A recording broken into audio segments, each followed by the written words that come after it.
नमस्कार, मी अनुजा कुलकर्णी करिअर कनेक्टच्या आपल्या आजच्या एपिसोडमध्ये तुमच्या सगळ्यांचं स्वागत करते. आजच्या आपल्या गेस्टचं नाव आहे Kavita Koparkar. Almost all of us know her. Hi Kavita. Hi Anuja. I would just quickly like to introduce her. She is founder of KK Studio, which is into makeup and hairstyling. And it is not only a studio, but it is also a training institute for people who wish to learn makeup and hairstyling. She is founder of a brand Pratha, which is a brand in exclusive hand woven silk sarees. आपल्या सगळ्यांनाच माहिती आहे की she is a well known leading makeup artist and she is a hairstylist too. आजपर्यंत 5,000च्या वर त्यांनी bridal makeups केलेले आहेत.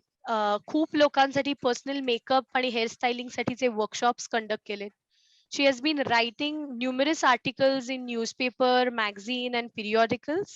And very importantly, she's also been a winner of Stree Shakti Award in 2016. तुझं फील्ड खरंच हटके फील्ड आहे आणि अनेक मुली आणि आता मुलं सुद्धा खूपदा याच्यानी फॅसिनेटेड असतात की हेअरस्टायलिंग मध्ये किंवा मेकअप मध्ये we want to pursue it as a profession.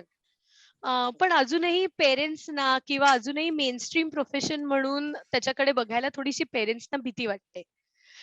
So तुझ्या बाबतीमध्ये हा तुझा जर्नी कसा सुरू झाला? Okay, so माझ्या बाबतीत I have been blessed and very fortunate to have great parents. In terms of all parents are great, but in terms of encouraging us in doing whatever we want to.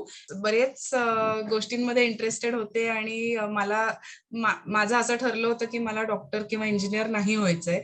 हे मी 8वीतच आई-बाबांकडे express केलं होतं. फक्त ह्याच्यामध्ये of course नुसतंच हा ठीक आहे पाहिजे ते कर असं नव्हतं. त्याच्यामध्ये थोडंसं एक 2 त्यांनी कंडिशन्स घातल्या होत्या. पहिली कंडिशन अशी होती की कविता तुला जे हवंय ते कर, पण तुला काय करायचंय आणि तुला काय आवडतंय ह्याचा शोध तू आत्तापासूनच चालू करायचा. तू विचार कर, तू आमच्याशी शेअर कर, तुला काय गोष्टी आवडतात. आम्ही तुला हेल्प करू to take you to experts, to help you find courses किंवा लर्न असं. आणि दुसरी कंडिशन अशी होती की अभ्यास सोडायचा नाहीये. You should always be able to look back and be proud of yourself की मी छान मार्क पडले, मी अभ्यास छान केला आणि तरी सुद्धा मी मला पाहिजे त्या फील्डमध्ये चूज करून गेले. सो या 2 कंडिशन्स त्यांनी मला घातल्या होत्या. Apart from very conventional bridal makeup, what other opportunities are also available in the field of makeup kiva hairstyling? Okay, so since the time I started doing makeup, which is in 2004-5, about 16 years back, since Right. then the field has changed tremendously. Okay, for example, bridal makeup was a completely new concept when I started doing bridal makeup. I was the only bridal makeup artist who was specialized and trained professionally for doing makeup, and for that reason I enjoyed complete monopoly for the first 6-7 years of my career. Right. So तर आत्ताच्या scenario मध्ये, आत्ताच्या age मध्ये makeup मध्ये काय काय scope आहे असं जर का विचार केला तर you can be a bridal makeup artist. B, you can work in film, fashion, advertising, editorial, ज्याला कमर्शियल इंडस्ट्री आपण म्हणतो. त्याच्यानंतर टीचिंग हे मेकअप मध्ये खूप छान प्रोफेशन आहे. आणि त्याच्यानंतर इन दिस एज राईट नाव a very important field is that you yourself can be a content creator, right? So Right. तुम्ही मेकअप शिका, तुम्ही तुमच्यावरती करा, दुसऱ्यांवरती करा, जे काय तुमचं एक्सपर्टीज असेल ते. तुम्ही फॅशन करा, तुम्ही ब्रायडल करा, तुम्ही डेली मेकअप करा, तुम्हाला जो आवडेल तो, तुम्ही ज्याच्यात चांगले आहात तो, आणि त्याच्याबद्दलची माहिती, त्याच्याबद्दलचं व्हिज्युअल्स, त्याच्याबद्दलचं तुमचं काम हे फक्त डिस्प्ले करत राहा. तुम्हाला ज्या पद्धतीने करावंसं वाटेल, तुम्हाला ज्या प्लॅटफॉर्मवर करावंसं वाटेल, you can look at it as a career opportunity for you आणि वर्क टुवर्ड्स इट. जसं आपण कुठल्याही दुसऱ्या करिअरसाठी 4 ते 5 वर्ष देतो, काम करतो आणि मग आपल्याला काहीतरी आपल्याला हवं ते मिळतं, तसंच कॉन्टेंट क्रिएशन कडे जर बघितलं तर इट्स अ ग्रेट अपॉर्च्युनिटी. खूपदा तुम्ही एक स्पेशलाइज्ड मेकअप आर्टिस्ट झालात की पैसे मिळवण्याचा शॉर्टकट म्हणून त्याच्याकडे बघितलं जातं. तर या मिसपरसेप्शन बद्दल तुझं प्रोफेशनल म्हणून काय ओपिनियन आहे?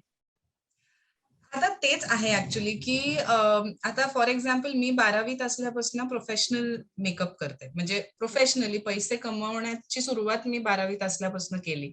आणि I was very good at academics. मी 12वीत बोर्डात आले, 10वीत बोर्डात आले, त्यामुळे वाव.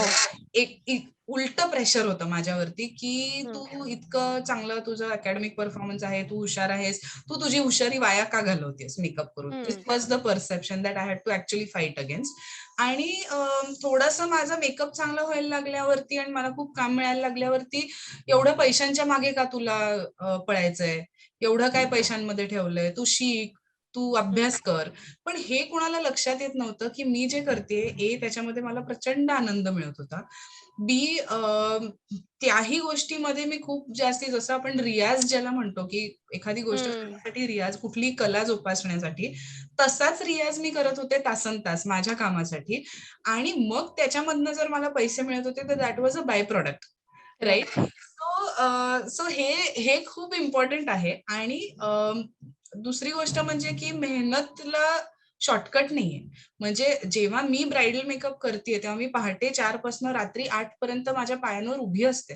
सो हे कोणी अंडरमाइन नाही करू शकत. सो आता जसं तू हार्डवर्क बद्दल बोललीस, तसं काही स्पेसिफिक स्किल सेट किंवा पर्सनॅलिटी ट्रेट्स तुला जाणवलेत का, की हे तुझ्या फील्डसाठी लागतातच? हो, हो. सगळ्यात पहिलं म्हणजे थोडंसं फाईन मोटर स्किल्स आपण ज्याला म्हणतो, ते एक बेसिक करेक्ट. तुमचं चांगलं असायला लागतं. असं नेसेसरी नाहीये की तुमचं पेंटिंग खूप सुंदर पाहिजे किंवा तुम्ही करेक्ट. लहानपणीपासून ड्रॉइंग किंवा पेंटिंग करत असलात तर तुम्ही चांगले मेकअप आर्टिस्ट व्हाल, असं नाहीये. पण ऍट द सेम टाइम तुमचा हात स्टेडी असणं, तुम्हाला कुठल्याही म्हणजे आता ओरिगॅमी पासनं, क्राफ्ट पासनं, क्ले हँडल करण्यापासून सगळ्या गोष्टी जर चांगल्या जमत असतील, that means you have a good stable hand to do anything with your hands and fingers. Secondly, you have to be creative and imaginative for this field. It is very right. important की मला एखादा चेहरा तुमच्या समोर आला तर मी makeup केल्यानंतर तो कसा दिसेल हे इमॅजिन करता येणं, ही तुमच्यामध्ये एक स्किल पाहिजे, जे शिकून करेक्ट. सुद्धा अंगी येतं. म्हणजे जे ऑब्व्हियसली राईट. त्याला ट्रेनिंग पण लागतं. But creativity is something which is inborn also. काम करायला लागल्यानंतरचं कुठलं एखादं बिगेस्ट चॅलेंज तुला सांगायला आवडेल का? Very important challenge that I faced and which is, I don't know, प्रत्येकाला वेगळ्या पद्धतीने कदाचित ते फेस करायला लागेल, वॉज मी फक्त हातात किट घेऊन ब्रायडल मेकअप आर्टिस्ट नाही झाले. मला त्याचा बिझनेस अँगल आणि मला एक माझा सेटअप हवाय आणि मला माझी टीम हवी आहे, असं माझं एक माझ्या मनात ड्रीम होतं. मला एक बिझनेस ऍप्टिट्यूड होता इनबॉर्न. सो मला ते जे सगळं मी क्रिएट केलं, मी 2006 मध्ये एक छोटासा स्टुडिओ चालू केला, हेअर अँड मेकअप स्टुडिओ, की जेव्हा मेकअप स्टुडिओ हा कॉन्सेप्टच नव्हता. I was the first person to call its my a studio. Setup a studio. तेव्हा फक्त फोटोग्राफी स्टुडिओज होते सगळीकडे. म्हणजे आता डिझाईन स्टुडिओ, क्लोथ स्टुडिओ हे सगळेच बघायला मिळतात. पण सो तेव्हा जो मी सेटअप चालू केला तेव्हापासून आतापर्यंत जिकडे की माझा 3 मजली सेटअप आहे ब्रायडल मेकअपचा आणि I have a team of 8-10 girls with me. तर ह्याच्यामध्ये सगळ्यात मोठं challenge was handling the whole business, the staff, the finances, the operation. So हा मोठा चॅलेंज होता, especially because I started at the age of 17-18. आत्तापासून जे आता आपले 9वी 10वी किंवा 11वी 12वीतले काही स्टुडंट्स हा इंटरव्ह्यू बघतायत, तर ते स्वतःला ग्रूम करण्यासाठी किंवा या फील्ड बद्दल अधिक माहिती मिळवण्यासाठी आत्तापासून काय करू शकतात? खूप काय काय आहे आता करण्यासारखं. म्हणजे firstly YouTube and Instagram is like a university in its own.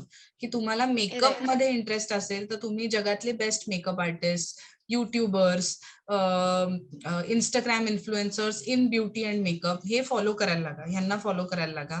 खूप सारे ऑनलाईन ट्युटोरियल्स आहेत, ते तुम्ही बघू शकता आणि तुम्ही स्वतःला ओरिएंट करू शकता या फील्डकडे. युट्यूब आणि इंस्टाग्राम वरून शिकता येत नाही, तुम्ही शिकू शकत नाही. तुम्हाला फिजिकलीच मेकअप हेअरस्टायलिंग शिकावं लागतं. हे सगळ्यात पहिलं आय ओपनिंग फॅक्ट आहे की तुम्हाला पर्सनलीच कोणाकडून तरी शिकणं गरजेचं आहे, कारण ती हाताची कला आहे. तुम्हाला हात पकडून कोणीतरी शिकवल्याशिवाय तुम्हाला ते जमणार नाहीये, right. So but all these things, if you start watching all these things, ते ऍटलीस्ट तुमच्या मनामध्ये अब्झॉर्ब होत राहतं. त्याच्यानंतर immediately if you really want to get into this field without any delays, ही गोष्ट अशी आहे की तुम्ही 8वी 9वी 10वी पासून करू शकता, कारण हाताची कला, it's just like drawing. So तुम्ही कुठेतरी कोर्स करा, कुठेतरी मेकअपचा कोर्स करा, शिकून घ्या आणि स्टार्ट प्रॅक्टिसिंग. तुम्ही तुमच्या सुट्टीमध्ये काय फ्री टाइम मध्ये यू कॅन स्टार्ट प्रॅक्टिसिंग हेअरस्टाईलिंग आणि ह्या गोष्टी. सो हे तुम्ही करू शकता. आणि थर्डली ट्राय, म्हणजे हे एकदा झालं तुम्ही थोडंसं बेसिक कोर्स केलात की त्याच्यानंतर you should either start working and gain experience or go to some very very good institute or very good guru एखादा की ज्याला ट्रिमेंडस एक्सपिरियन्स आहे टीचिंगचा, अशा माणसाकडे किंवा अशा इन्स्टिट्यूट मध्ये जाऊन शिकून या, म्हणजे लोक तुम्हाला सिरियसली घ्यायला लागतील. It was so nice interacting with you, and even I could gain a lot of insights regarding your field.